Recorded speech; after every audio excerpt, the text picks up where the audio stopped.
ವೀಕ್ಷಕರೇ ನಮಸ್ಕಾರ. ನೀವು ನೋಡ್ತಾ ಇದ್ದೀರಾ ರಿಪಬ್ಲಿಕ್ ಕನ್ನಡ ಪ್ರೈಮ್ ಟೈಮ್. ನಾನು ನಾಗೇಂದ್ರ ಬಾಬು. ನಾಳೆ ಬೆಳಗ್ಗೆ 6 ಗಂಟೆಯಿಂದ ರಿಪಬ್ಲಿಕ್ ಕನ್ನಡದಲ್ಲಿ ನಾನ್ ಸ್ಟಾಪ್ ಲೈವ್ ಕವರೇಜ್ ಇರುತ್ತೆ. 3 ಕ್ಷೇತ್ರಗಳ ರಿಸಲ್ಟ್, ಬೈ ಎಲೆಕ್ಷನ್ ರಿಸಲ್ಟ್, ಅದೇ ರೀತಿಯಾಗಿ ಜಾರ್ಖಂಡ್ ಜೊತೆಗೆ ಮಹಾರಾಷ್ಟ್ರ 2 ರಾಜ್ಯದ ವಿಧಾನಸಭಾ ಚುನಾವಣೆಯ ಫಲಿತಾಂಶ ಎಲ್ಲವೂ ಕೂಡ ನಾಳೆ ಬೆಳಗ್ಗೆ ಹೊರಹೊಮ್ಮುತ್ತೆ. ಮತದಾನದ ಎಣಿಕೆ ಪ್ರಕ್ರಿಯೆ ಆರಂಭ ಆಗುತ್ತೆ. ಬೆಳಗ್ಗೆ 6 ಗಂಟೆಯಿಂದ ರಿಪಬ್ಲಿಕ್ ಕನ್ನಡದಲ್ಲಿ ಮೆಗಾ ಲೈವ್ ಕವರೇಜ್ ಇರುತ್ತೆ. ತಪ್ಪದೇ ವೀಕ್ಷಿಸಿ. ಬೆಳಗ್ಗೆ 6 ಗಂಟೆಯಿಂದ ಚನ್ನಪಟ್ಟಣ ಕ್ಷೇತ್ರವನ್ನು ಪ್ರತಿಷ್ಠೆಯಾಗಿ ತೆಗೆದುಕೊಂಡ ಡಿಕೆಶಿ ಚನ್ನಪಟ್ಟಣ ಕ್ಷೇತ್ರದಲ್ಲಿ ಸೋತ್ರೆ ನಾನೇ ಸೋತಂತೆ ಅಂದಿದ್ದಾರೆ. ನಾನೇ ಅಭ್ಯರ್ಥಿ ಅಂತ ಹೇಳಿದ್ದೆ ಚನ್ನಪಟ್ಟಣದಲ್ಲಿ. ಚನ್ನಪಟ್ಟಣ ಮಾತ್ರ ಅಲ್ಲ, ನನ್ನ ನೇತೃತ್ವದಲ್ಲಿ 3 ಚುನಾವಣೆ ಆಗಿದೆ. ಉಪಮುಖ್ಯಮಂತ್ರಿ ಡಿ ಕೆ ಶಿವಕುಮಾರ್ ಅವರು ಈ ರೀತಿಯಾಗಿ ಹೇಳಿಕೆಯನ್ನು ಕೊಟ್ಟಿದ್ದಾರೆ.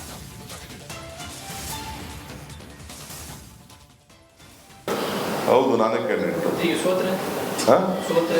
ಸೋಲ್ ಒಳ್ಳೆ ಕತೆ, ಗೆದ್ದೆ ಗೆಲ್ತೀವಿ. ಸೋತ್ರ ನಾನೇ ಸೋತಂಗೆ, ನಾನೇ ಸೋತಂಗೆ. ಈ ಕುಮಾರಸ್ವಾಮಿನೂ ಹೇಳಿದ್ರು, ನಾನು ಹೇಳಾದ್ಮೇಲೆ ನಾನು ಕ್ಯಾಂಡಿಡೇಟ್ ಅಂತ ಹೇಳಿದ್ರು. ನಾನೇ ಕ್ಯಾಂಡಿಡೇಟು, ನಾನೇ ಬಿ ಫಾರ್ಮ್ ಕೊಟ್ಟವನು, ನಾನೇ ಕ್ಯಾಂಡಿಡೇಟ್ ಮೇಲೆ ಮಾತಾಡೋನು, ನಾನೇ ಕ್ಯಾಂಡಿಡೇಟ್, ನಂದೇ ಮುಖ. ಮೂಡಾದಿಂದ ಸಿಎಂ ಕುಟುಂಬ 14 ಸೈಟ್ ಪಡೆದ ಕೇಸ್, 60 ಕೋಟಿ ಪರಿಹಾರದ ಬಳಿಕ 120 ಕೋಟಿ ಬಾಂಬನ್ನು ಸಿಡಿಸಿದ್ದಾರೆ. ಮೂಡಾದಿಂದ ಸಿಎಂ ಕುಟುಂಬ 14 ಸೈಟ್ ಪಡೆದ ವಿಚಾರಕ್ಕೆ ಸಂಬಂಧಪಟ್ಟಂತೆ 60 ಕೋಟಿ ಪರಿಹಾರದ ಬಳಿಕ 120 ಕೋಟಿ ಪಡೆದಿದ್ದಾರೆ ಎನ್ನುವ ಹೊಸ ಬಾಂಬ್ ಸಿಎಂ ಅನ್ನು ಮೆಚ್ಚಿಸಲು ಹೋಗಿ ಕಾಂಗ್ರೆಸ್ ಮಾಜಿ ಶಾಸಕ ಎಡವಟ್ಟನ್ನು ಮಾಡಿಕೊಂಡಿದ್ದಾರೆ.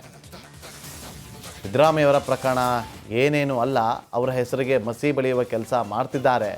ಕಾನೂನು ಪ್ರಕಾರ ಸೈಟ್ ನೀಡಿದೆ ಅಂತ ನಟೇಶ್ ಹೇಳಿದ್ದಾರೆ. ಕಾನೂನು ಪ್ರಕಾರ 120 ಕೋಟಿ ಪರಿಹಾರ ಕೊಡಬೇಕಿತ್ತು, ಅದಕ್ಕೆ ಅರ್ಧ ಅಂದರೆ 60 ಕೋಟಿ ಕೊಡಬೇಕಿತ್ತು ಅಂತ ಮಾಜಿ ಶಾಸಕ ಎಂ ಕೆ ಸೋಮಶೇಖರ್ ವಿವಾದಾತ್ಮಕ ಹೇಳಿಕೆಯನ್ನು ಕೊಟ್ಟಿದ್ದಾರೆ.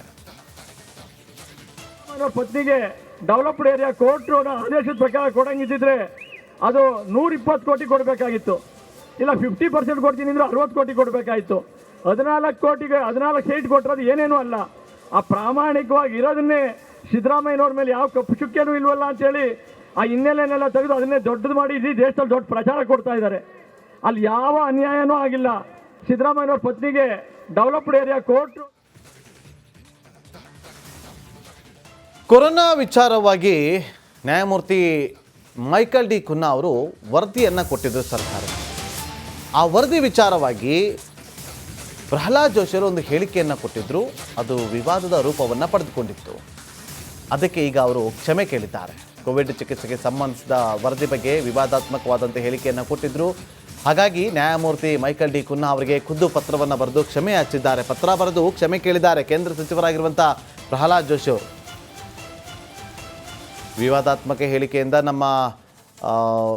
ಹೇಳಿಕೆಯಿಂದಾಗಿ ನಿಮ್ಮ ಮನಸ್ಸಿಗೆ ನೋವುಂಟು ಮಾಡಿದರೆ ಅದಕ್ಕಾಗಿ ಪ್ರಾಮಾಣಿಕವಾಗಿ ಕ್ಷಮೆ ಯಾಚಿಸುವೆ ಅಂತ ಪತ್ರದಲ್ಲಿ ಉಲ್ಲೇಖ ಕೂಡ ಮಾಡಲಾಗಿದೆ.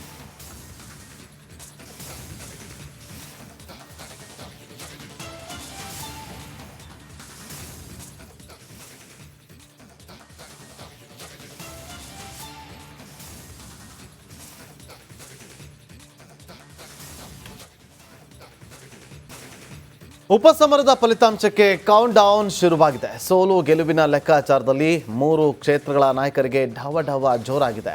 ಮತ ಎಣಿಕೆ ಹೊಸ್ತಿಲಲ್ಲಿ ಏನೆಲ್ಲ ಬೆಳವಣಿಗೆ ನಡೆಯುತ್ತಿದೆ ಅನ್ನೋದರ ಕಂಪ್ಲೀಟ್ ರಿಪೋರ್ಟ್ ಇಲ್ಲಿದೆ.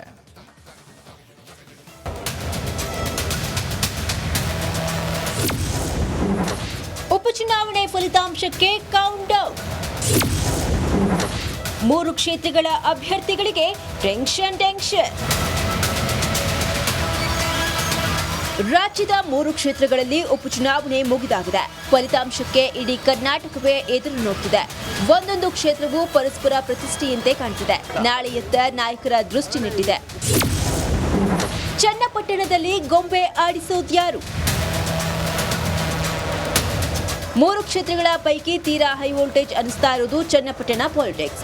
ಅದಾಗಲೇ ಚುನಾವಣೋತ್ತರ ಸಮೀಕ್ಷೆಗಳು ಗೌಡರ ಮೊಮ್ಮಗನಿಗೆ ಗದ್ದುಗೆ ಅಂತ ಹೇಳ್ತಿವೆ. ಅತ ಕಾಂಗ್ರೆಸ್ ಅಭ್ಯರ್ಥಿ ಸಿಪಿ ಯೋಗೇಶ್ವರ್ ಫಲಿತಾಂಶಕ್ಕೂ ಮೊದಲೇ ಸೋಲು ಒಪ್ಪಿಕೊಳ್ಳುವ ಧಾಟಿಯಲ್ಲಿ ಮಾತನಾಡಿದ್ದಾರೆ. ಈ ಮಧ್ಯೆ ನಾಳೆ ರಿಸಲ್ಟ್ ಎಲ್ಲ ಕುತೂಹಲಕ್ಕೂ ತೆರೆ ಎಳೆಯಲಿದೆ.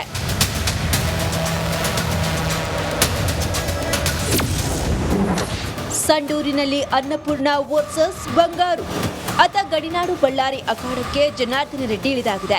ವರ್ಷಗಳ ನಂತರ ತವರಿನ ನೆಲಕ್ಕೆ ಕಾಲಿಟ್ಟ ರೆಡ್ಡಿ ಬಿಜೆಪಿಗೆ ಗೆಲುವಿನ ಗಿಫ್ಟ್ ಕೊಡುವುದಾಗಿ ಘೋಷಣೆ ಮಾಡಿಬಿಟ್ಟಿದ್ದಾರೆ.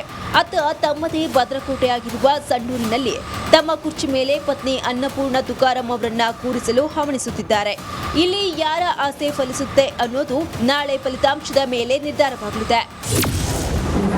ಬೊಮ್ಮಾಯಿ ಕೋಟೆ ಭದ್ರಾನ ಚಿತ್ರಾನ. ಶಿಗ್ಗಾವಿ ಅಂದ್ರೆ ಬೊಮ್ಮಾಯಿ ಕುಟುಂಬದ ಭದ್ರಕೋಟೆ ಅನ್ನೋ ಮಾತಿದೆ. ತಮ್ಮ ಉತ್ತರಾಧಿಕಾರಿಗೆ ಪಟ್ಟ ಕಟ್ಟಲು ಬಸವರಾಜ ಬೊಮ್ಮಾಯಿ ಅಣಿಯಾಗಿದ್ದಾರೆ. ಅದೇ ದೃಷ್ಟಿಯಲ್ಲಿ ಭರತ್ ಬೊಮ್ಮಾಯಿ ಸ್ಪರ್ಧಿಸಿದ್ದೂ ಆಗಿದೆ, ಮತದಾನ ಮುಗಿದಿದ್ದೂ ಆಗಿದೆ. ಅತ ಕಾಂಗ್ರೆಸ್ನಲ್ಲಿ ದುಂಬಾಲು ಬಿದ್ದು ಮುಸ್ಲಿಂ ಸಮುದಾಯ ಟಿಕೆಟ್ ಗಿಟ್ಟಿಸಿಕೊಂಡಿದ್ದೂ ಆಗಿದೆ. ಇಲ್ಲಿಂದ ಮುಂದೆ ಗದ್ದುಗೆ ಯಾರ ಪಾಲಾಗಬೇಕು ಅನ್ನೋದು ಶನಿವಾರದ ರಿಸಲ್ಟ್ ಮೇಲೆ ನಿಂತಿದೆ. ಒಟ್ಟಿನಲ್ಲಿ 3 ಕ್ಷೇತ್ರಗಳು ಬಿಜೆಪಿ, ಕಾಂಗ್ರೆಸ್ ಮತ್ತು ಜೆಡಿಎಸ್ ಪಾಲಿಗೆ ಪ್ರತಿಷ್ಠೆಯಾಗಿಟ್ಟಿವೆ. ಇಲ್ಲಿ ಗೊಂಬೆ ಆಡಿಸೋದು ಮತದಾರ ಅನ್ನೋದು ಫಿಕ್ಸ್ ಆಗಿದೆ. ಮತದಾರರ ಮನಸ್ಸಲ್ಲಿ ಏನಿದೆ ಎಂಬುದು ಇನ್ನಷ್ಟೇ ಖಾತ್ರಿಯಾಗಬೇಕಿದೆ. Bureau report, Republic Kannada.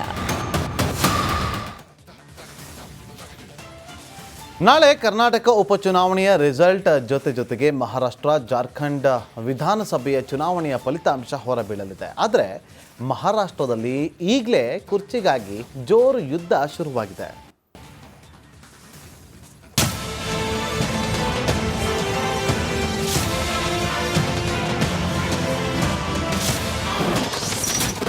ನಾಳೆ ಹೊರಬೀಳಲಿದೆ ಮಹಾರಾಷ್ಟ್ರ ಫಲಿತಾಂಶ.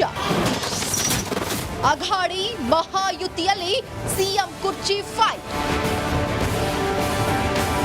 ಮಹಾರಾಷ್ಟ್ರದಲ್ಲಿ ವಿಧಾನಸಭೆ ಚುನಾವಣೆಯ ಫಲಿತಾಂಶ ನಾಳೆ ಹೊರಬೀಳಲಿದೆ. ಅದಕ್ಕೂ ಮುನ್ನವೇ ಮುಂದಿನ ಸಿಎಂ ಬಗ್ಗೆ ಚರ್ಚೆಗಳು ಜೋರಾಗಿವೆ. ಮತಗಳ ಎಣಿಕೆಗೆ ಮುಂಚೆಯೇ ಆಡಳಿತಾರೂಢ ಮಹಾಯುತಿ ಮತ್ತು ವಿರೋಧ ಪಕ್ಷ ಮಹಾವಿಕಾಸ್ ಅಘಾಡಿ ನಡುವೆ ಸಿಎಂ ಸ್ಥಾನದ ಬಗ್ಗೆ ಚರ್ಚೆ ಜೋರಾಗಿದೆ. लेकिन हमारा बहुमत जो है महाविकास आघाड़ी का वो पूरा बहुमत रहेगा, तो सब एक साथ बैठकर कल हम निर्णय लेंगे.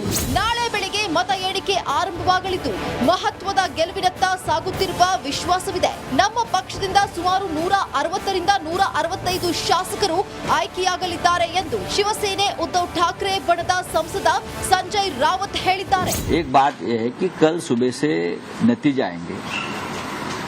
हमें पूरा विश्वास है कि हमें बहुमत प्राप्त होने जा रहा है. 160-165 तक हम विधायक हमारे चुनकर आएंगे. ಮಹಾರಾಷ್ಟ್ರ ಚುನಾವಣಾ ಫಲಿತಾಂಶ ನಾಳೆ ಹೊರಬೀಳಲಿದ್ದು ರೆಸಾರ್ಟ್ ಪಾಲಿಟಿಕ್ಸ್ ಆರಂಭವಾಗುವ ಸಾಧ್ಯತೆ ಇದೆ. ಆಂತರಿಕ ಸಮೀಕ್ಷೆಯಲ್ಲಿ ವಿಚಾರ ತಿಳಿಯುತ್ತಿದ್ದಂತೆ ಕಾಂಗ್ರೆಸ್ ಅಲರ್ಟ್ ಆಗಿದೆ. ಗೆಲುವು ಸಾಧಿಸಿದ ಶಾಸಕರನ್ನ ಕರ್ನಾಟಕಕ್ಕೆ ಕಳುಹಿಸಲು ಮುಂದಾಗಿದೆ. News desk, republic Kannada.